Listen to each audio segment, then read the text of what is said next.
Want to know exactly how your funnels are performing? Tracking metrics in GoHighLevel is key to optimizing conversions and growing your business. Let me show you how. First, open your funnel in GoHighLevel and go to the Analytics tab. Here you'll see key metrics like page views, form submissions, and conversion rates at a glance. Check where your traffic is coming from, ads, organic, or referrals.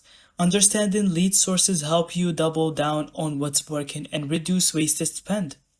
Look at metrics like clicks, time on page, and drop-off points. These insights show you which steps in your funnel need improvement. Use GoHighLevel's goal tracking to measure critical actions like booked calls, purchases, or downloads.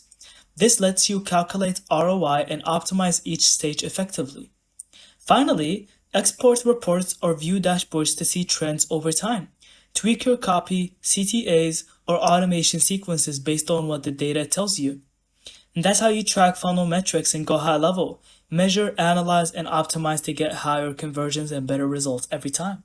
Thank you so much for watching. I hope you found this video helpful. Don't forget to leave us your thoughts in the comments.